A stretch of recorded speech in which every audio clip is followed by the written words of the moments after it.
बहुत मेहनत से यहाँ के नवयुवक हमारे भाइयों ने बेटों ने मिलकर इस कार्यक्रम का आयोजन किया।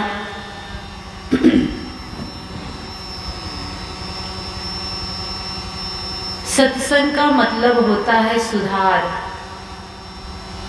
अब प्रश्न ये होता है सुधार किसका होना चाहिए, नारी का कि पुरुष का? तो सुधार तो दोनों की जरूरत है। अक्सर ये होता है कि किसी मंच में जाना होता तो सबसे पहले लोग एक सब्जेक्ट दे देते हैं कि साध्वी जी आप महिला समाज के लिए ही बोलिए। हमारे संचालक महोदय ने भी यही कहा कि आप महिला समाज पर बोलिए, पर मैं आज दोनों पर कुछ बोलूँगी, क्योंकि जितनी सुधार की जरूरत महिलाओं की है उतनी ही सुधार की जरूरत पुरुषों को है। पर महिलाओं को विशेष सुधार की जरूरत है, क्योंकि विशेष इसलिए कि माताएं जगत जननी होती हैं। अगर माँ संस्कारवान होगी, सांचा बढ़िया होगा तो ढांचा भी बढ़िया होगा। माताएं अगर संस्कारवान होगी, चरित्रवान होगी, तो पुत्र भी अच्छा होगा। अक्सर आज समाज में शिकायत होती है कि हमारा बेटा नालायक निकल गया, खराब निकल गया। इसमें 3 कारण होता है। पहला होता है पूर्व जन्म का कुछ संस्कार, और दूसरा होता है माता पिता का संस्कार, और तीसरा होता है समाज का संस्कार, संगति का संस्कार। कई बार माता पिता संत मत में हैं, लेकिन बेटा जो है पीने खाने में लग जाता है। माता पिता दीक्षित हैं कबीर पंथ में, लेकिन बेटा बहू जो है पीने खाने वाले निकल जाते। उसका कारण होता संगति। जिन लोगों के बीच में हम बैठते उठते हैं उनका प्रभाव पड़ता है। आज हमारा समाज है वो 2 चीज़ों से तबाह है, 2 चीज़ों से बर्बाद है। वो कौन कौन सी 2 चीज़ें हैं? बेटियां हैं फैशन में, और बेटा है दुर्व्यसन में, और माँ बाप हैं टेंशन में। अगर बेटियां फैशन छोड़ दे और बेटा हमारे दुर्व्यसन छोड़ दे, तो माँ बाप की टेंशन, समाज की टेंशन खत्म हो जाएगी। आज इस किसी भी भाई के जेब में हाथ डाल के देखिए तो 5 रुपया 10 रुपये वाला वो पैकेट जरूर मिलेगा विटामिन प्रोटीन का, जिसमें सारी ताकत छुपी हुई है, जिससे सब बीमारी ठीक होती है। वो अमृत की पुड़िया जरूर मिलेगी, जिसका नाम है शिखर, रजनीगंधा, मूलचंद, माणिकचंद और पता नहीं कौन कौन चंद है। कहने का मतलब है कि हम पढ़े लिखे होने के बाद में ये देख के नहीं खाते कि क्या खाना है क्या नहीं खाना, और पढ़ नहीं सकते। मान लो अंग्रेजी में लिखा है कि हिंदी में लिखा अंगूठा छाप है, तो सरकार ने उस पर बिच्छू का चित्र बना दिया है कि देख लीजिए, आंख तो 2 दी है भगवान ने, देख लीजिए उस पर बिच्छू का चित्र है, पर इसका प्रतीक है कि इसमें जहर है। ये चित्र है का मतलब है बिच्छू का चित्र है, सांप का चित्र है, मतलब इसमें जहर है।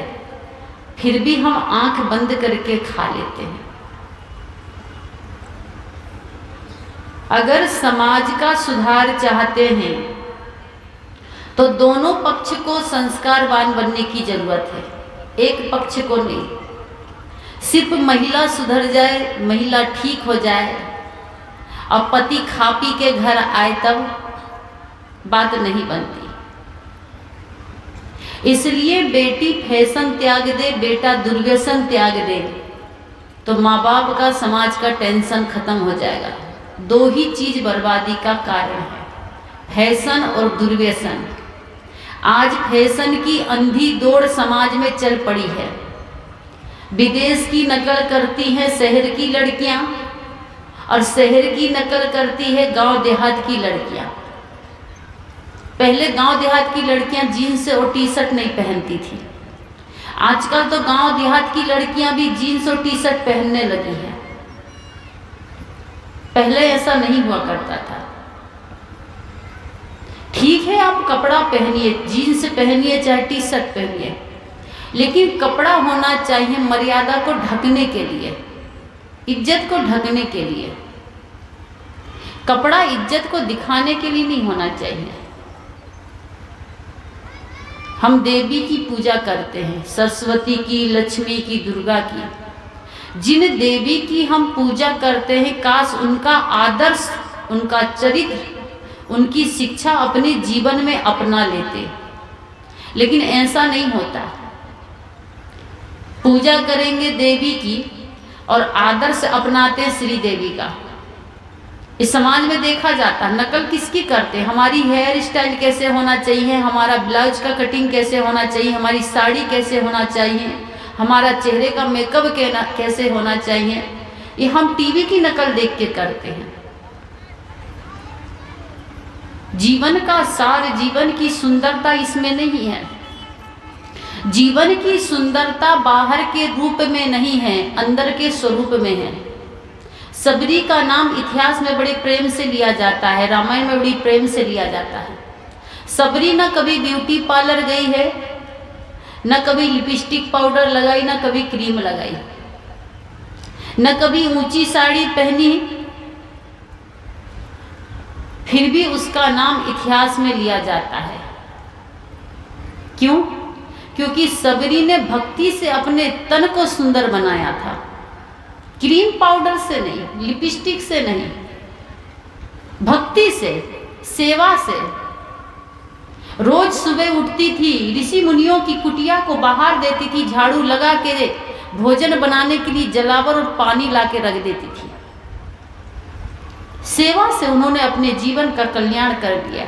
और हम लोग तो सेवा से बचते हैं। पहले ऐसा होता था हमारे समाज में कि घर में शादी है, विवाह है, तो महिलाएं घर में भोजन बनाया करती थी। होता था आज से 40 साल पहले कि गांव की सारी महिलाएं इकट्ठा होके भोजन बनाती थी और नाचने वाले को बाहर से बुलाया जाता था कि वो मनोरंजन करेगा, नाचेगा, पैसा से आता था। आज 21वीं सदी में उससे उल्टा होता है। घर की महिलाएं डीजे में नाचेगी और रसोइया बाहर से भोजन बनाने आता है। आज कहते हैं कि आज के युग में सब चीज उल्टा होता है, बहुत कुछ उल्टा होता है। एक सास बोल रही थी हमसे कि हमको तो बहू से बहुत डर लगता है। आज से 30-40 पहले बहू सास से डरती थी। शादी के 1 महीना पहले से रोना धोना शुरू हो जाता था कि पता नहीं ससुराल में सास कैसे मिलेगी, ससुर कैसे मिलेगा, पति परमेश्वर कैसे होगा। 1 महीना पहले से महिलाएं जो बूढ़ी बूढ़ी बैठी ना, सब रोई हैं। आजकल तो शादी में कोई लड़की रोती नहीं है, क्योंकि आज समय बदल गया है। पहले सास डरती थी, पहले बहू डरती थी कि सास कैसे मिलेगी, और आजकल सास डरती है कि बहू कैसे मिलेगी, साथ में रहेगी कि अलग रहेगी। आज बेटियां बहू नहीं रोती, सास रोती, पता नहीं आने के बाद बहू अलग कर देगी कि एक साथ रहेगी, पानी देगी बुढ़ापे में नहीं देगी। ये भारत देश बुद्ध, महावीर, कबीर, तुलसी, राम, कृष्ण की भूमि है। इस देश में महापुरुषों ने, देवी देवताओं ने चलकर और कर कर अपने जीवन को तपाकर महान बनाया। पहले दशरथ राम को वनवास देते थे। आप लोगों ने रामायण पढ़े ना कि सौतेली माँ के कहने पर भगवान श्री राम 14 वर्ष वनवास चले गए, 1-2 दिन के लिए नहीं, 14 वर्ष के लिए भगवान श्री राम वनवास चले गए सौतेली माँ के कहने पर। आज तो आप अपने बेटा से कहिएगा कि बेटा कुट्टी काट दो, थोड़ा सा वनवास मत भेजिएगा, खाली कुट्टी काटने के लिए बोल दीजिएगा बहू को, बेटा को। गाय का गोबर निकालने के लिए बहू को बोल दीजिएगा। दूध तो सबको पसंद है, हर बहू को दूध पसंद है, कोई बहू नहीं चाहती कि हमको दूध ना मिले, और छाली वाला हो तो क्या पूछना। बहुत कम सास ससुर है जिसको छाली मिलती होगी, ईमानदारी की बात।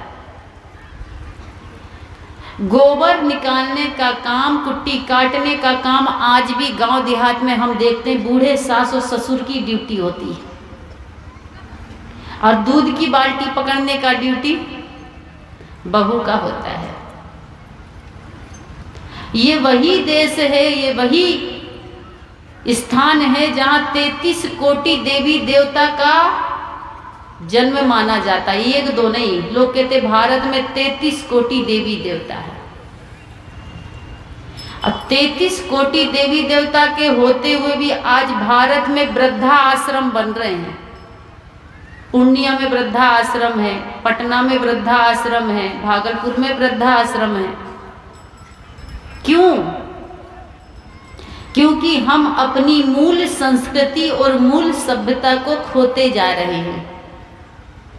हमारी संस्कृति देव संस्कृति कहलाती थी।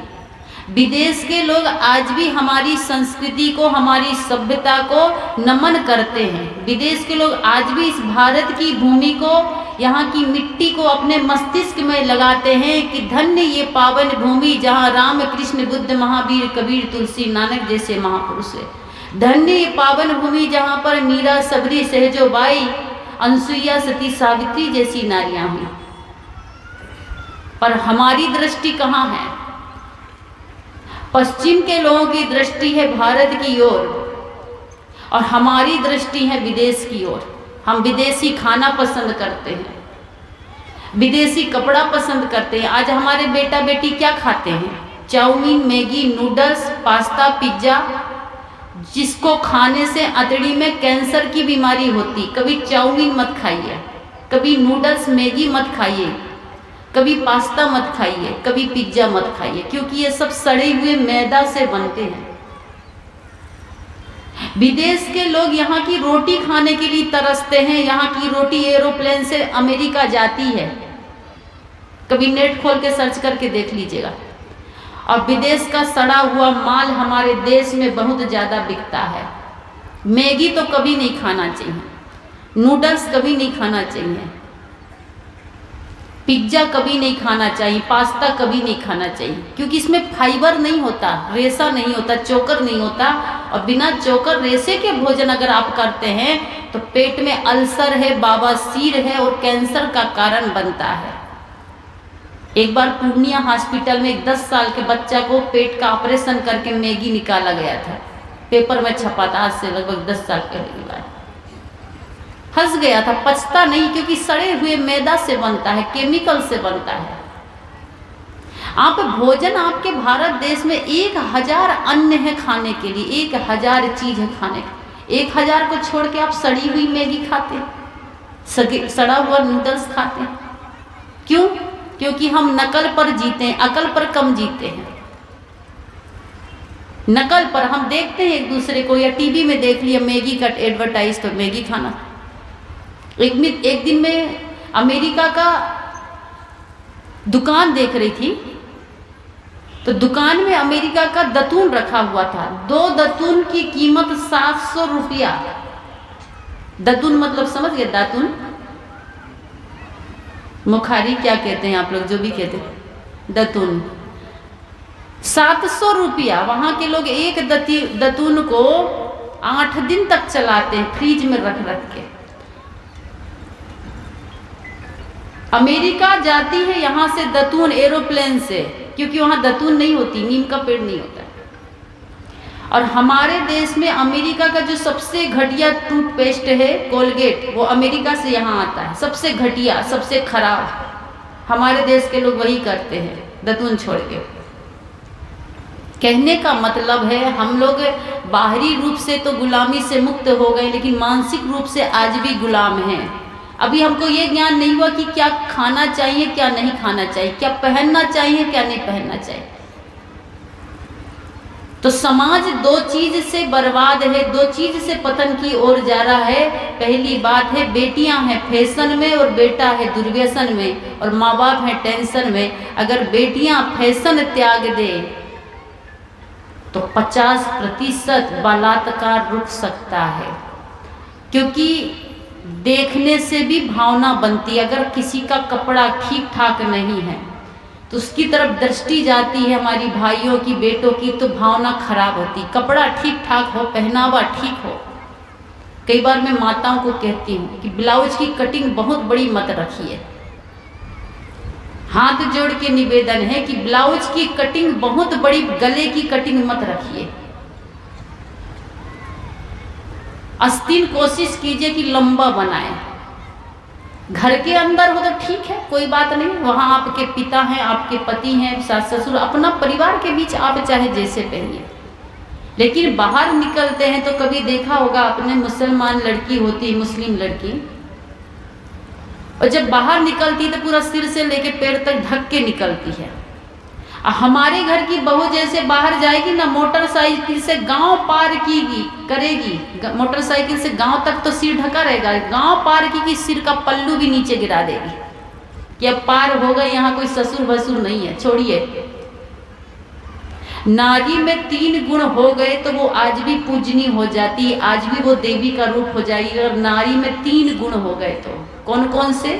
पहला गुण अदब का, दूसरा अपनत्व, और तीसरा आहुति। अदब का मतलब मर्यादा। मर्यादा का मतलब होता बैठने उठने में मर्यादा। अगर आपसे बड़े भसुर और ससुर खड़े हैं तो आप कुर्सी में उनके सामने चौकी में मत बैठे रहिए, ये मर्यादा कहलाती है।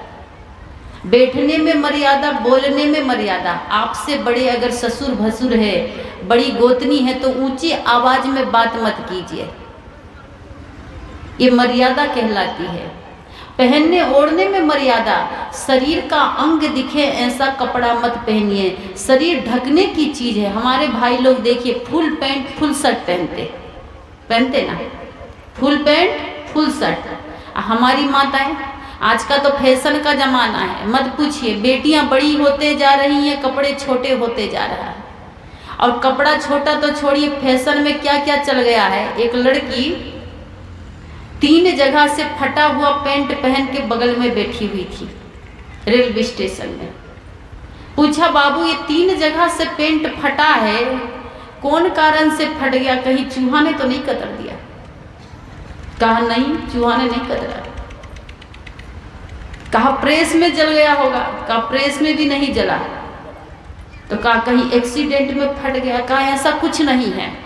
3 जगह से बराबर उसका पैंट जीन्स का फटा हुआ था, और पढ़ी लिखी बड़े बाप की बेटी नजर आ रही थी। ये सब लोग ही ऐसा कर सकते हैं जो पढ़े लिखे हैं, गरीब लोग तो कम करते हैं।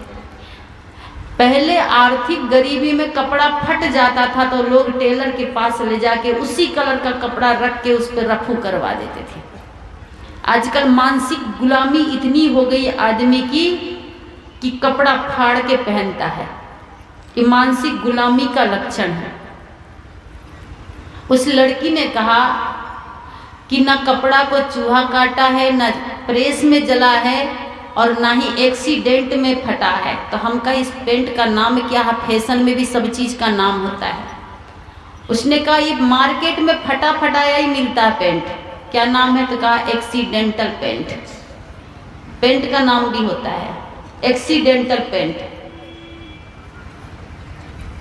फैशन छोड़िए और दुर्व्यसन छोड़िए, शराब छोड़ दीजिए।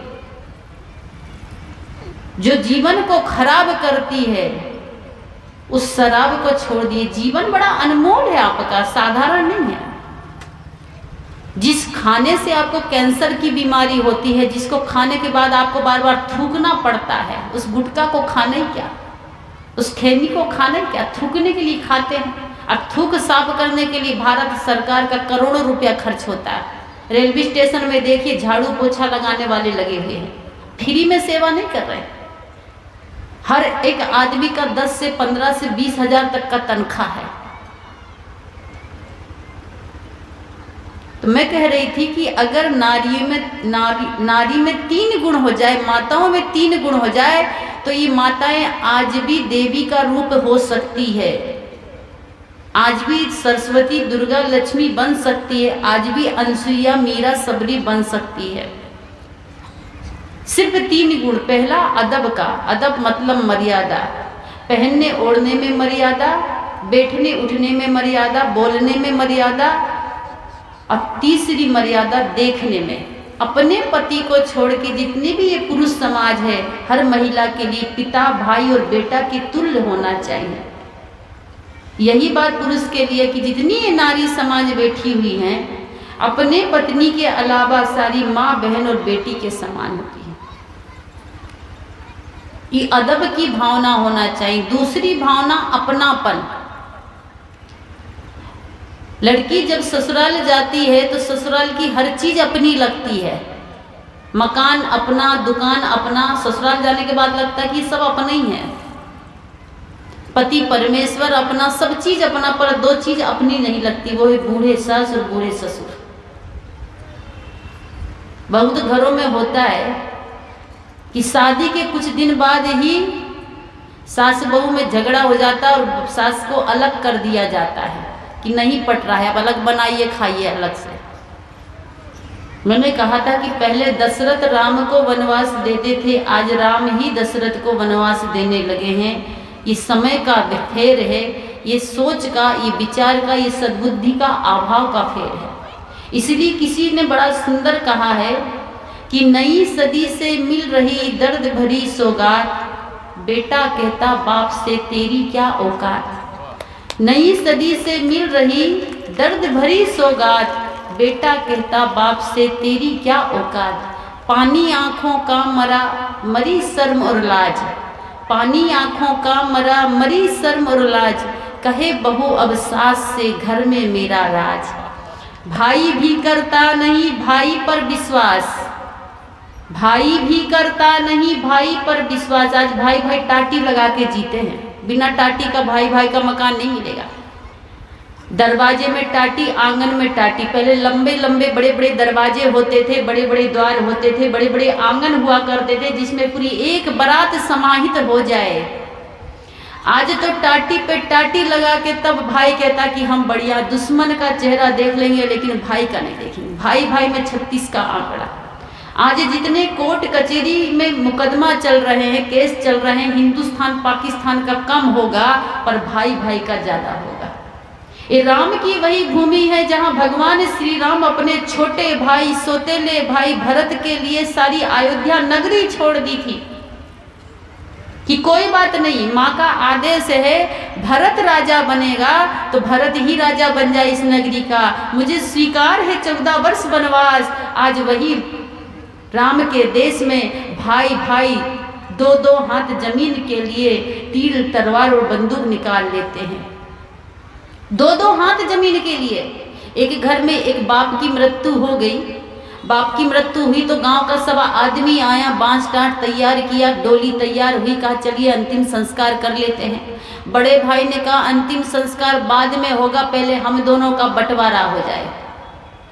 लोगों ने कहा भाई अंतिम संस्कार कर लीजिए, फिर उसका श्राद्ध संपिंडन करने के बाद एक दिन पंचायत को बुला के, सभी को बुला के बंटवारा हो जाएगा।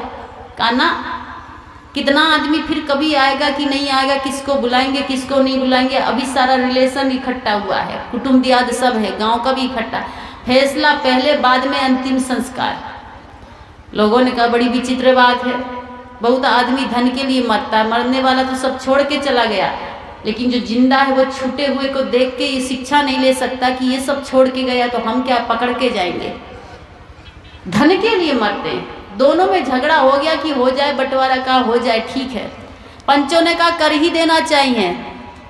जल्दी जल्दी बही खाता लाया गया, कितनी जमीन थी, कहा 5 बीघा 5 बीघा 2.5 बीघा कर दिया। मकान 4 कमरे का था, 2-2 कमरा। बर्तन था, बर्तन भी अलग अलग कर दिए। अब चटनी पीसने का जो होता ना, मसाला पीसने का सिलबट्टा, एक को सिल मिल गया, एक को बट्टा मिल गया। अभी 2 थे तो दोनों एक साथ चटनी पीसती, तब चटनी पीसेगी। एक को नीचे का मिल गया, एक को ऊपर का मिल गया। अब चटनी पीस सकती है? नहीं पीस सकती, लेकिन बंटवारा होना चाहिए, एक में नहीं रह सकते। संत कहते हैं जहाँ सुमति तहाँ संपत्ति नाना, जहाँ कुमति तहाँ विपत्ति निधाना। सुमति रहेगी भाई भाई में तो लंका जैसे विशाल राज्य को भी जीत सकते हैं, और कुमति रहेगी तो लंका जैसे विशाल राज्य को भी नष्ट कर सकते हैं। एक कुमति और सुमति का लक्षण जो उदाहरण है वो लंका से देखिए, रामायण से देखिए। राम और लक्ष्मण में, भरत में सुमति थी।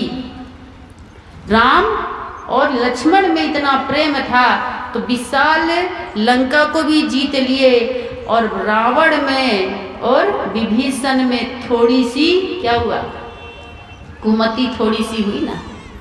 घर का भेदी लंका ढाए जाके मिल गया राम से और लंका का सारा भेद बता दिया, तो क्या हुआ, लंका का विनाश हो गया।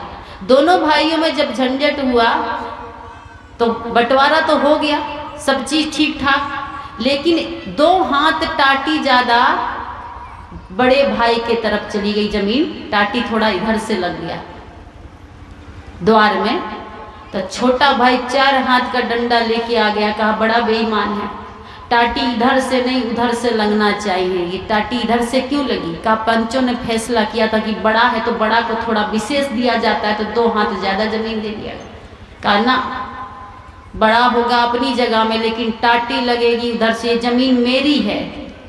बड़े ने कहा नहीं, पंचों ने कहा है कि जमीन मेरी है तो सबका फैसला है तो जमीन मेरी होगी। दोनों में झगड़ा हो गया कि जमीन मेरी है, बड़ा कहता कि नहीं जमीन मेरी है, सिर्फ 2 हाथ जमीन के लिए झगड़ा। दोनों में जब झगड़ा हुआ कि ये जमीन मेरी है, बड़ा कहता मेरी, छोटा कहता मेरी जमीन है, तभी धरती माता हंसती है, कहती नादानो, ना मैं तेरी हूं ना मैं तेरी हूं, बल्कि तुम दोनों ही मेरे हैं।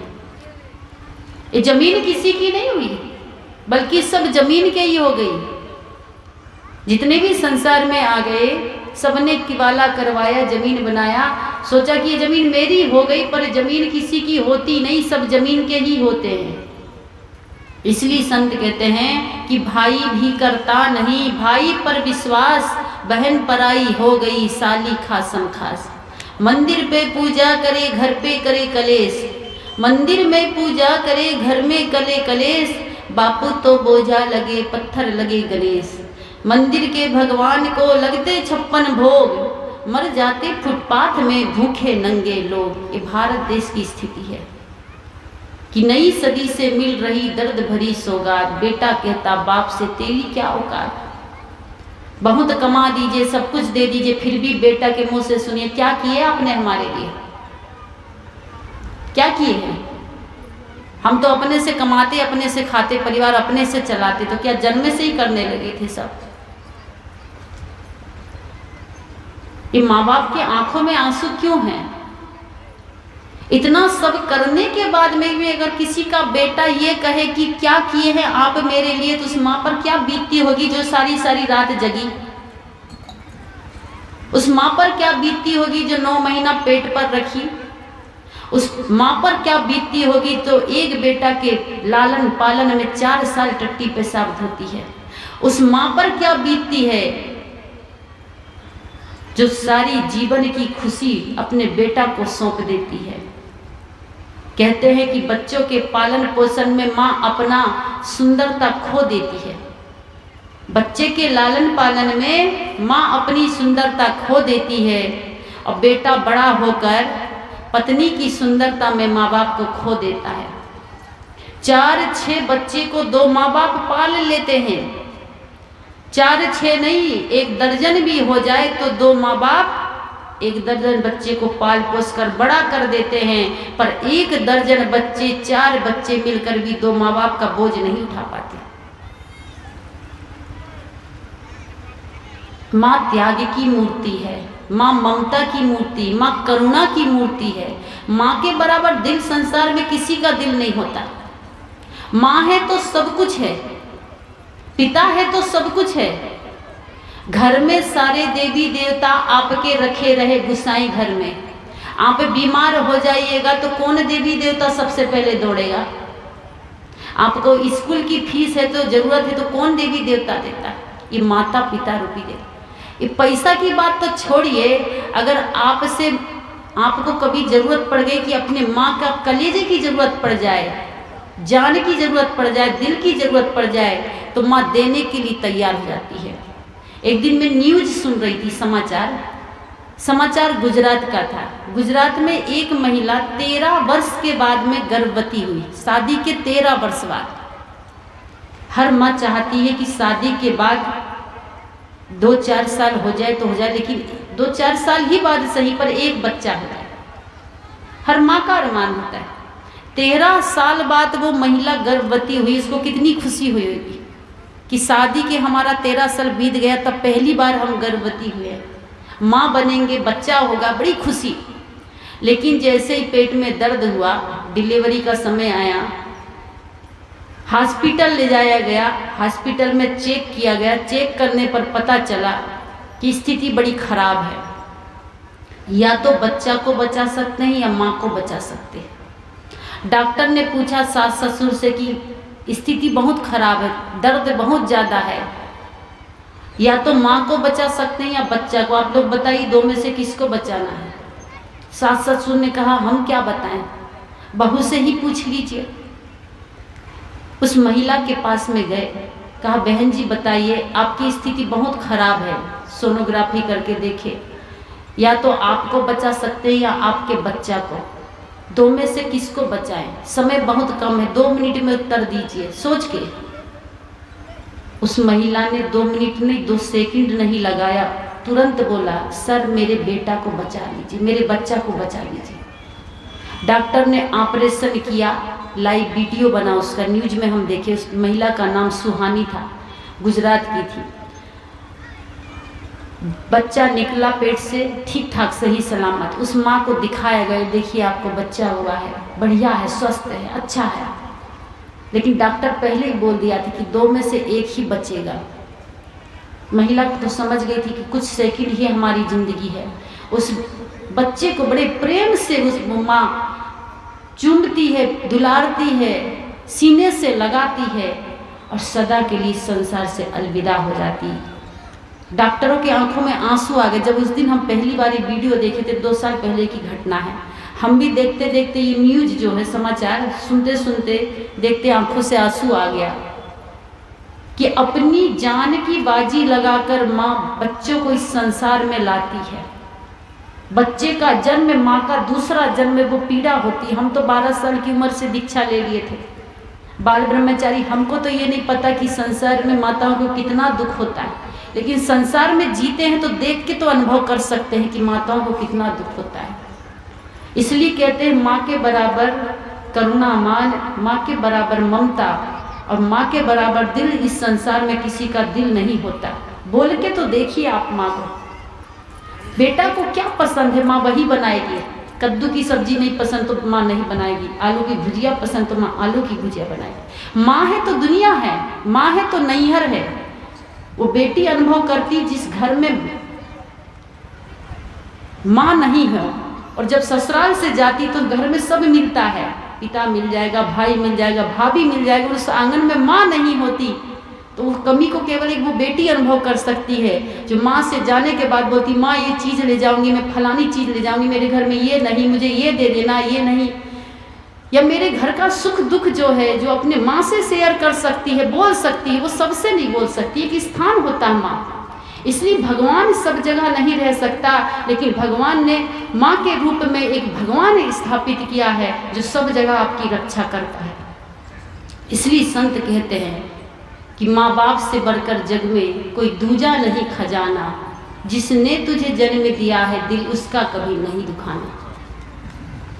माँ बाप दुनिया की सारी दौलत देने को तैयार है बच्चों को सुखी बनाने में, और आज बच्चे माँ बाप से सीधे मुंह बात नहीं करते। फेसबुक और व्हाट्सएप का ज़माना है, टच स्क्रीन मोबाइल का ज़माना है। दिन भर बच्चे का चेहरा मोबाइल के चेहरा से कभी हटता नहीं है।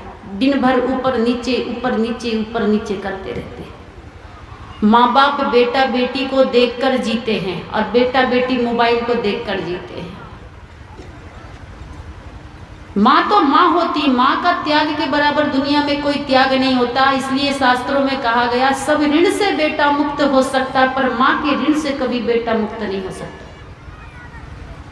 एक बार एक राजा एक कथा सुन रहा था भागवत में कि माँ बाप का ऋण सबसे बड़ा ऋण होता है। सब ऋण से मुक्त हो सकता है लेकिन माँ के ऋण से कभी उऋण नहीं हो सकता है।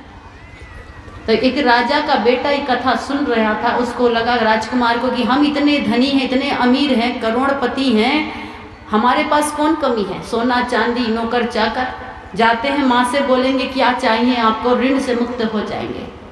घर गया, कहा माँ आज भागवत में पंडित जी बोल रहे थे कि माँ के ऋण से बेटा ऋण नहीं हो सकता, आप बताइए क्या आदेश है, क्या 9 लखा सोने का हार बना दूं, हीरा का हार बनवा दूं, 10 गो नौकर चाकर आपकी सेवा में रख दूं, पर मैं आपके ऋण से मुक्त होना चाहता हूँ। माँ ने कहा बेटा कोई बात नहीं, पंडित का काम है बोलना, बोल दिया, मुझे कुछ नहीं चाहिए। दुनिया में सब माँ बाप, सब देवी देवता कुछ ना कुछ आपसे मांग लेंगे, लेकिन माँ बाप कभी कुछ मांगते नहीं, बदले में देते ही देते हैं, कभी नहीं मांगते। सिर्फ माँ बाप सोचते हैं एक मीठी बोली बेटा बोल दे, एक बहू बड़े प्यार से बात कर दे, बड़े प्यार से बोल दे कि माँ जी भोजन बन गया, कर लीजिए ना। माँ का दिल उतने में ही बाग बाग हो जाता है, खुश हो जाता है, और कुछ नहीं। बेटा एक बार बोल दे माँ भोजन की है कि नहीं, कहीं से आए बेटा और केवल माँ बाप को पूछ लीजिए कि बाबूजी भोजन किया कि नहीं, तबीयत ठीक है ना। माँ बाप के लिए उतना ही बहुत हो जाता है, और कुछ नहीं, यही बहुत है। दुनिया की दौलत माँ बाप को नहीं चाहिए। माँ बाप तो इतना कमाते कि आपको नहीं, आपके बेटा बेटी को भी पाल देंगे, पोता पोती को भी माँ बाप पाल देते हैं, इतना कमाते हैं। सिर्फ प्यार के 2 बोल चाहिए, और कुछ नहीं। राजकुमार ने कहा माँ क्या चाहिए बोलिए ना, मैं आज ऋण से मुक्त होना चाहता। कहो तो इस चाम की जूती बना के आपके चरणों में पहना दूं, तब तो मुक्त हो सकता हूँ ना।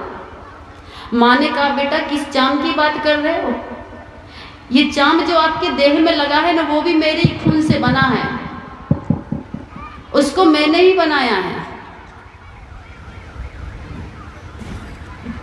क्या करना, बंद करना? जी नहीं, लेकिन अब समय सीमा भी थोड़ा ध्यान रखना है। मुझे जाना है दूसरा सत्र में, मैं नहीं बोलूँगी। दूसरा सत्र में सब बाबा सब बोलते रहेंगे, थोड़ी देर में बोलूँगी, बंद करूँगी। सर जी मुझे निकलना, दूसरा सत्र में आप ही लोग बोलते रहिएगा, अधिक नहीं हुआ है, अभी तो 10 नहीं बजाना। बोलिए सदगुरुदेव की। मैं जानती हूँ ये अभी 10 नहीं बजा, 10 बजे मैं समाप्त कर दूंगी, क्योंकि कारण बता देती हूँ। मेरा आज प्रोग्राम कहलगांव के आसपास है, और हमारे बीच में और भी संत बैठे हैं, इनका भी विचार सुनना। दूसरे सत्र में ये लोग भरपूर आपको सुनाएंगे, अभी भी सुनाएंगे, लेकिन दूसरे सत्र में मैं रहूँगी नहीं, इसलिए सोचती हूँ कि 10 मिनट बोल देती हूँ। लेकिन संचालक महोदय हमारे माइक ठोकना शुरू कर देते हैं, ये बड़ी गड़बड़ी है। 10 मिनट ढेर रख लीजिए ना, सह लीजिए ना। सब दिन तो सब बोलता, कभी बेटियों को भी अवसर दे दिया करो ना। आबादी को तो आदि आरक्षण प्राप्त है। कोई बात नहीं, मैं जानती हूँ हमारे बीच में श्रेष्ठ गुरुजन बैठे हुए हैं, इनका तो सुनिएगा आप। दूसरे सत्र में भरपूर सुनिएगा, क्योंकि दूसरे सत्र में मैं भी नहीं रहूँगी और साहब जी भी देर से आएंगे। मैं अपनी बात थोड़ी मैं सीमित करके समेट के रख दूंगी। बेटा ने कहा माँ चाम का जूती बना के पैर में पहना दो, तब तो ऋण से मुक्त हो सकता हूँ। माँ ने कहा बेटा किस चाम की बात करते हो, जो देह में चाम लगा है वो चाम भी मेरे ही बनाया हुआ, मेरा ही है, तुम्हारा नहीं है। तुम्हारी कोई चीज होगी तो दे देना, तो कैसे मुक्त होऊंगा? मुझे मुक्त होना तुम्हारे ऋण से, कर्जदार नहीं बन के रहना। बेटा ने कहा। माँ ने कहा अच्छा ठीक, इतना जिद करते तो एक काम करना, आज रात मेरे साथ सो जाना। बेटा ने कहा कौन बड़ी बात है माँ, अरे सोते सोते तो बच्चा इतना बड़ा हुआ। बेटा चाहे जवान हो जाए लेकिन माँ बाप के लिए छोटा ही होता है, चाहे शादी हो जाए बेटा का बेटा हो जाए, लेकिन माँ बाप के लिए बच्चा छोटा ही होता है। माँ बाप के लिए बेटा कभी बड़ा नहीं होता, उसके लिए सब दिन वो नूनू बउआ ही रहेगा, चाहे नूनू बउआ की नूनू बउआ हो जाए। माँ ने कहा ठीक है, आज की रात मेरे साथ सो जाना, और कोई काम नहीं, बस कर्ज से मुक्त हो जाओगे। कहा ठीक है। ठंडी का महीना, पूस का महीना, कड़ाके की ठंडी, माँ और बेटा दोनों एक रजाई में ओढ़ के सोए हुए हैं। बेटा बिल्कुल बच्चा की तरह, माँ बिल्कुल अपने बेटा को हाथ रख के ऊपर में बढ़िया सोई हुई है। कहते हैं कि जन्नत का सुख माँ के आंचल में होता है, जन्नत का सुख माँ के आंचल में होता है। किस्मत वाला वो होता है जिसके जीवन में माँ होती है, किस्मत वाला होता है जिसके जीवन में सास ससुर है, माँ है, तो सोचिए उसका 90% दुख तकलीफ दूर है। वो कभी दुख नहीं उठाए, कोई टेंशन होगी माँ जी ऐसा नहीं है, माँ जी ऐसा नहीं है, बोल तो सकती है। और सास ससुर नहीं तो किससे बोलने जाएगी, माँ बाप नहीं तो किससे बोलने जाएगी। दोनों माँ और बेटा सोए हुए हैं, माँ बेटा के ऊपर हाथ रखी हुई है, नींद में है। बेटा गहरी नींद में सोया हुआ है। माँ आधी रात के उठकर कहती बेटा प्यास लगी है, गिलास पानी मिलेगा। माँ को तो बेटा को तो ऋण उतारना है। बेटा तो सोचता है ये तो आज की रात परीक्षा की रात है, सेवा का मौका है, मुझे तो आज ऋण से मुक्त होना है। एक गिलास पानी कौन कहे, बढ़िया से प्यार से एक गिलास पानी सुसुम ला के दे दिया, कहा माँ पी लीजिए। माँ ने एक घूंट पिया और बाकी बाहर फेंक दिया। थोड़ी देर बाद नींद लगी बेटा की, फिर उठा लिया, कहा बेटा मुझे प्यास लगी है। बेटा को लगा कि अभी पानी दिए थे, एक घूंट पी, पूरा नहीं पी है, चलो फिर भी मांगती है तो दे देना चाहिए। पहले बड़े प्यार से बड़ी श्रद्धा से दिया था, दूसरी बार में निकाला और दे दिया, भाव नहीं। थोड़ी देर हुआ बेटा को फिर नींद आ रही थी, माँ ने हिलाया, कहा बेटा प्यास लगी है, गिलास पानी। बेटा को लगा कि रात भर सोने नहीं देगी, एक बार में पूरा एक गिलास पी क्यों नहीं लेती, थोड़ा थोड़ा पीती है, थोड़ा सा फेंक देती है। तीसरी बार में उठा, लेकिन प्यार से नहीं, भाव से नहीं, गुस्सा से, लो पानी पी लो। माँ ने एक घूंट पिया, पानी बाहर फेंक दिया। चौथी बार नींद लगी बेटा को, बेटा पानी का क्या पानी पानी पानी लगा, पानी पीती नहीं, प्यास है नहीं, खाली नींद बर्बाद करती, सारी रात बीत गई। अब की पानी दूंगा तो पूरा पी लेना, छोड़ना मत गिलास में। माँ बेटा गुस्सा से कहा अच्छा बेटा दे दे, प्यास लग रही है। जैसे ही पानी दिया, माँ ने एक घूंट पिया और पूरा पानी जो है गिलास का हाथ से छोड़ दिया बिस्तर में। बेटा के कुछ देह में पड़ गया, कुछ बिस्तर में। बेटा गुस्सा में कि कड़का की ठंडी है, उसका महीना है, अब मैं कहाँ सोऊंगा, पूरा बिस्तर गीला कर दी। तो का कोई बात नहीं, नूनू इस तरफ सो जाओ, इस तरफ सूखा है ना, इस तरफ सो जाओ। थोड़ी देर बाद में माँ बगल में पानी जो आधा गिलास और बचा हुआ था, उस तरफ भी अच्छी गहरी नींद लगी थी बेटा को, उस तरफ भी आधा गिलास जो पानी था पानी डाल दिया। देह में पानी पड़ा, कुछ बिस्तर में पड़ा। बेटा को तो गुस्सा आ गया कि माँ ये कौन मजाक है, इतनी गहरी नींद में हम सोए हुए हैं, रात का महीना ठंडा कर दिया, पूरा बिस्तर गीला कर दिया, मुझे गीला कर दिया, आप माँ हो कि क्या हो। माँ ने कहा ध्यान से सुनिएगा, माँ ने कहा बेटा सिर्फ एक रात में इतना परेशान हो गए।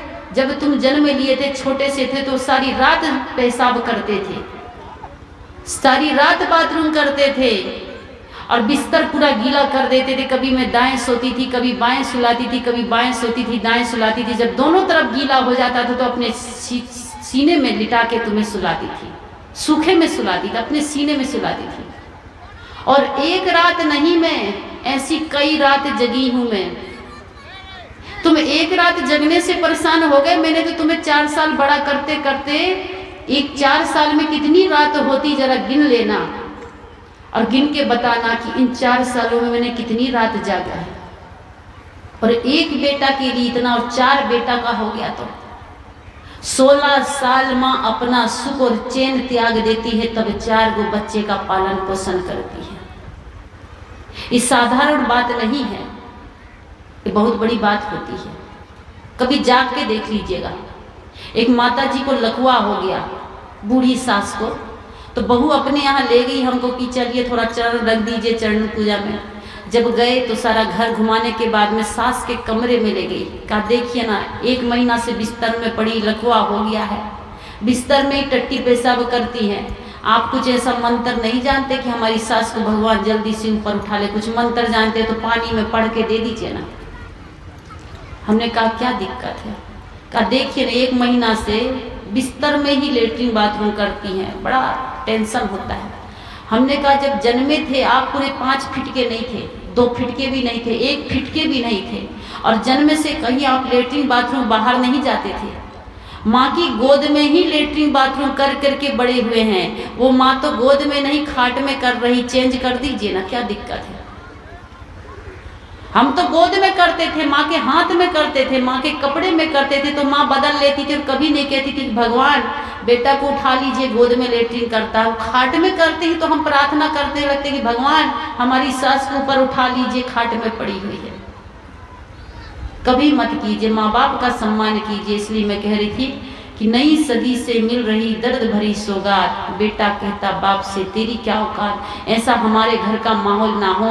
ये राम और कृष्ण का देश है जहाँ पर माँ बाप की खुशी के लिए बेटा सारा राज्य त्याग देता है, और हम माँ बाप को दुखी करके सारा संपत्ति लेके माँ बाप को ही त्याग देते हैं। अच्छी बात नहीं है। नारी में 3 गुण होना चाहिए, व्याख्या करने का टाइम नहीं है, मैं अपनी बात को समेटती हूँ कि अदब हो, अपनापन हो। जिस ससुराल में आप हो वो ससुराल ही आपका असली घर है, वो जमीन ही आपकी होगी। नैहर में चाहे 50 बीघा जमीन हो पर वहाँ का बंटवारा आपको नहीं मिलेगा। ससुराल में चाहे 5 बीघा जमीन हो पर वहाँ की मालकिन आप कहलाएंगे। इसलिए उस सास ससुर का थोड़ा सा अदब कीजिए, सेवा कीजिए, प्रेम से 2 मीठे बोल बोलिए। तो संत कहते हैं अदब, अपनत्व और आहुति, मतलब स्वार्थ की भावना नहीं होना चाहिए। बंटवारा भाई भाई में होता है, गोतनी गोतनी में होता है, तो स्वार्थ के कारण त्याग की भावना होना चाहिए। राम और भरत में त्याग का भावना था तो रामायण बन गया, और कौरव पांडव में स्वार्थ का भावना था तो महाभारत बन गया। अगर आपके घर में महाभारत बन रहा है तो इसका मतलब गोतनी गोतनी में स्वार्थ है, भाई भाई में स्वार्थ है। और आपके घर में रामायण चल रही है तो भाई भाई में त्याग की भावना है, गोतनी गोतनी में त्याग की भावना है। जहाँ प्रेम और त्याग होगा वहाँ रामायण जैसी ग्रंथ लिखा जाएगा। जहाँ स्वार्थ और छल कपट होगा वहाँ महाभारत जैसे युद्ध होगा। इसलिए घर को सुखी बनाना है तो हमारे सामने 2 ग्रंथ है, दोनों का आदर्श अपने जीवन में अपनाइए। बेटियां हमारी, बहनें हमारी सीता सावित्री बने, अनुसुईया मीरा सबरी बने, भाई हमारे राम लक्ष्मण भरत बने, और हमारे देश का नाम रोशन करे, माँ बाप का नाम रोशन करे। आप लोगों के समक्ष कुछ देर में निवेदन की। अब मैं अपनी वाणी को संबोधन को आगे बढ़ाना है, दर्शकों की पीड़ा है। दर्शक बाबा सब भी तो बैठे हैं, ये सब बंद कीजिए। वही बोल रहे हैं, बंद कर रहे साहब, कर रहे। बाबा सबका आदेश है कि बंद कर दीजिए, तो आप लोगों से क्षमा